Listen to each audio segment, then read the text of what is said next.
તમે રાધનપુર શહેરમાં રહો છો, રાધનપુર નગરપાલિકાને લગતી ફરિયાદ છે, તમારું કોઈ સાંભળતું નથી, તો રાધનપુર નગરપાલિકામાં એક ફરિયાદ ટોલ ફ્રી નંબર આપવામાં આવ્યો છે. આ નંબર તમારે તમારા મોબાઈલમાં સેવ કરવો પડશે અને જ્યારે પણ જરૂરિયાત પડે નગરપાલિકાના એવા પ્રશ્નોની, એવી ફરિયાદોની, ત્યારે તમે આ નંબર ઉપર ફોન કરી સીધો નગરપાલિકાના કર્મચારીને સંપર્ક સાધી આ ફરિયાદ ફોનથી પણ લખાવી શકો છો અને આ લખાવેલી ફરિયાદનું નિરાકરણ નગરપાલિકાના અધિકારીઓએ કરવું પડશે, જેની આજે વાત કરવી છે.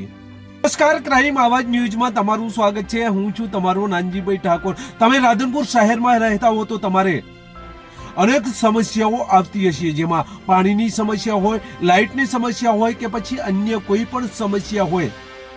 આ સમસ્યા તમે સીધી નગરપાલિકાને કહી શકો છો.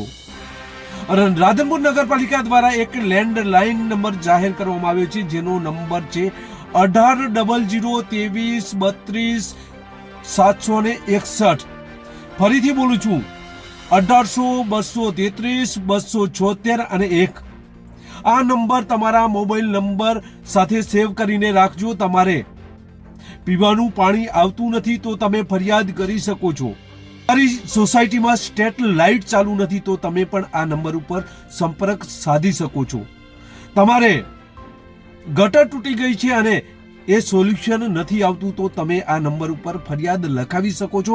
તમારી સીધી ફરિયાદ આ લેન્ડલાઇન ઉપર લખાવ્યા બાદ તેના જે તે શાખામાં મોકલી દેવામાં આવશે અને ત્યાંથી તેનો નિકાલ કરવામાં આવશે. જ્યારે આ ફરિયાદનો નિકાલ થઈ જાય છે ત્યારે તમને એના રિપ્લાય માટે પણ ફોન આવે છે, અથવા રિપ્લાય માટે ફોન ના આવે તો તમે તમારા વિસ્તારની આ ફરિયાદ જે રજૂ કરી છે એ ફરિયાદનું નિવારણ નથી આવતું તો બીજી વખત તમે આ નંબર ઉપર ફરીથી ફરિયાદ કરી શકો છો.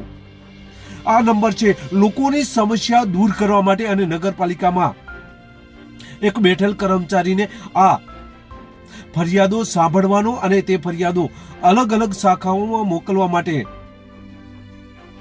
આ બેસાડેલ કર્મચારી છે. એટલે તમારી નગરપાલિકાની અને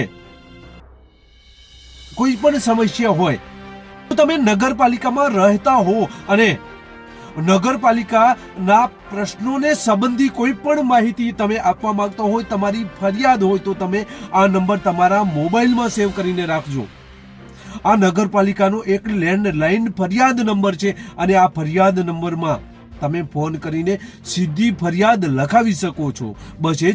જો તમે અમારી ચેનલમાં નવા છો અને આવા જ લેટેસ્ટ ન્યૂઝ જોવા માંગો છો તો અમારી ચેનલને અત્યારે સબસ્ક્રાઇબ કરો, જેથી આવનાર લેટેસ્ટ ન્યૂઝ તમારા સુધી પહોંચી શકે. નમસ્કાર.